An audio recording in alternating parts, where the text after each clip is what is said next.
Please support us through PayPal or a check if you can, and ask your friends to subscribe. And furthermore, the governor of the Bank of Canada says that we would have far less inflation. It'd be easier to beat it if we had a smaller debt, smaller spending by the Justin Trudeau Liberals, and if we just paid attention to what was going on in government. Jay Goldberg pays attention. He's with the Canadian Taxpayers Federation. Joins me right now because I won't put the question to you. If we didn't have this massive spending debt, if we didn't have the carbon taxes, it stands to reason that we wouldn't have the inflation and the high costs. Well, the parliamentary budget officer has been quite clear. They just said this past week inflation would be about 16% lower than it is if we didn't have the carbon tax. And the carbon tax cascades through the whole economy. It makes food more expensive, fueling your car, paying your bills, getting anything or anyone from point A to point B.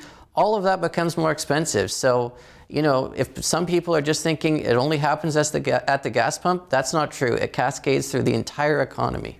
Well, even kids going to school in rural areas on a bus. Yeah. The bus costs a lot more when everything else costs more. So then, why are Canadians so oblivious to a government that says, oh, we don't care about the finances, it will just all balance itself? And we re-elected this government 3 times, and now we're into deep, deep, deep crap. And the world knows it, and Canada is just being diminished. Why are we so gullible? Well, listen, the Trudeau government and Prime Minister Trudeau made a lot of commitments. First, they'd balance the budget within 4 years. They didn't do that. Deficits would only be $10 billion. That didn't happen. Their fiscal anchor was going to be that debt to GDP wouldn't go up. It's going up. And the deficit for next year looks like will be higher than the deficit for this year. So we are in a huge mess, but I think it's because the government has kept making false promises to Canadians. They kept saying, we'll keep things in check. Here's our next stop. Here's our next anchor, and every time they're blowing past it. And I would also say in the last 2 elections, the Liberals didn't win the popular vote. They behave as though they did, but Trudeau is still then giving millions of dollars to his friends, former MPs, in businesses that have not actually panned out. But I want to bring this gem up for you, this nugget.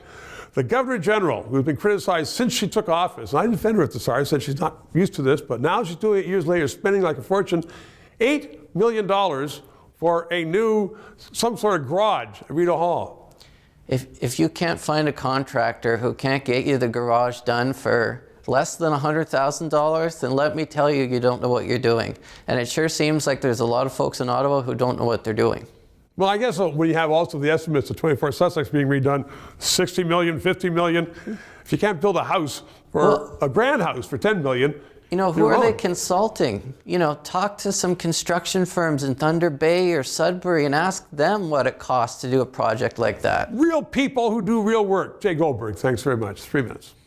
Liberties and freedom of speech are under attack in Canada like never before. So let's keep this discussion on the air. PayPal, write a check, and please include your address so I can write a thank you letter to you. And ask your friends, please subscribe. It's important to keep this on the air. And thank you.